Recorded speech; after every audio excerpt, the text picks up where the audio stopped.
यो हाम्रो next question exercise 2.4 को यो पनि म्याथमेटिकल इन्डक्सन अनुसार प्रिन्सिपलद्वारा प्रुभ गर्नुपर्ने हो र यो क्वेसन रहेको छ 2 + 4 + 6 + ... + 2n terms equal to n + 1 यो हाम्रो क्वेसन हो। अब यस्तो मैले माने late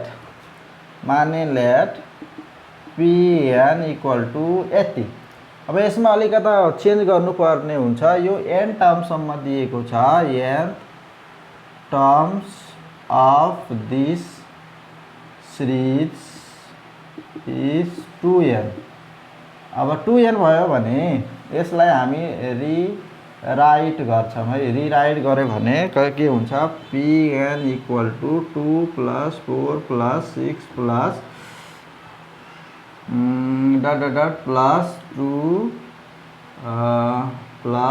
2n equal to n + 1 हुन्छ है। यति हाम्रो भयो। अब के गर्ने, चेक गर्ने for n equal to 1। Sorry, अब n इक्वल टु 1 LHS लिने, यति लिने 2n, यसको ठाउँमा के पुट गर्ने, 1 गर्ने, कति आयो, 2 आयो। RHS लिने, n + 1 इक्वल टु 1 + 1 कति आयो, 2 आयो। यो भनेको LHS इक्वल RHS हो। दस यो के भयो, P1 इज के भयो, सत्य भयो, ट्रु भयो। अब हामीले के गर्ने, एज्युम मान्ने n इक्वल टु के, n इक्वल टु के भइसकेपछि सपोज यसलाई मैले इक्वेसन 1 माने।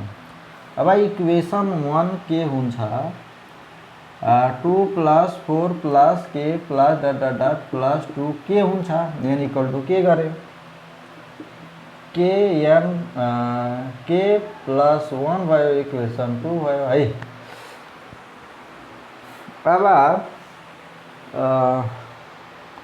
के गर्ने हो भने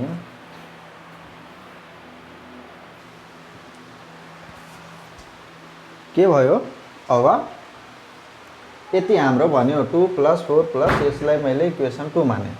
अब नेक्स्ट हामीलाई के चाहियो, सेकेन्ड स्टेटमा हाम्रो के थियो, बी नम्बरमा pk + 1 थियो भने हामीले अब मान्नु पर्यो n इक्वल टु k + 1। अब यो हामीले मानेर हिँड्ने।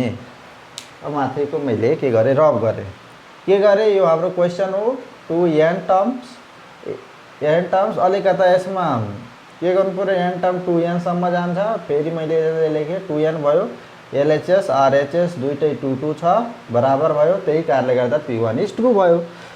अर्कोमा मैले n इक्वल टु के माने, लेखेँ, इक्वेसन 2 गरेँ। अब के गर्ने, n + k + 1 पुट गर्ने। यसको पनि हामीले LHS र RHS के गर्ने, इक्वल भयो भने हामीले यो म्याथमेटिकल इन्डक्सनद्वारा हामीले यसलाई के त प्रमाणित गर्छौँ। अब pk + 1 हुन्छ। अब भयो यो इक्वेसन 2। इक्वेसन 2 के भयो, 2 + 4 + 6 + ... + 2 k + 2k + 1 भयो है। यहाँ मैले यो जस्ताको त्यस्तै लेखेँ। यसमा मैले के लेखेँ, 2k को ठाउँमा k + 1 लेखेँ, इक्वल टु k + 1 लेखेँ, k + 1 लेखेँ, +1 लेखेँ है। यहाँ k + 1 + 1 यो कति भयो, k + 1 k + 2 भयो। अब म यहाँ लिने हो टेकिङ, मैले के गरेँ, LHS लिएँ भने LHS लिँदा मेरो यो पार्ट LHS हो। 2 + 4 + 6 + ... + 2k + 2k + 1 भयो। अब यति हामीलाई थाहा छ के हो, यति हो है। यति भनेको यति हो। र मैले यतिको ठाउँमा यति लेख्छु है, k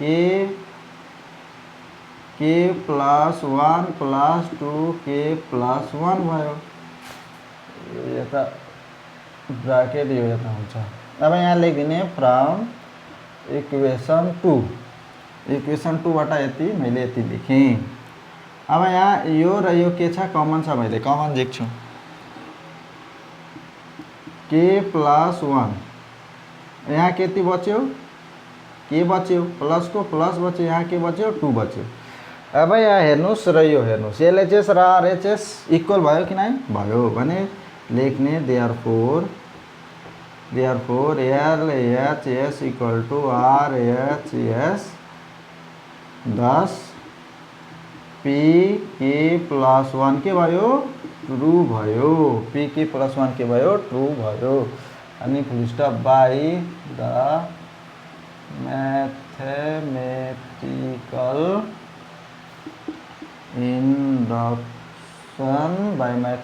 induction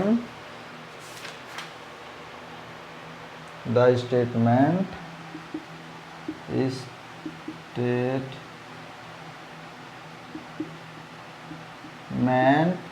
Pn is true for all natural number। यसरी तपाईहरुले गर्नुहोला। केही कन्फ्युजन भयो भने मलाई जानकारी गराउनु होला।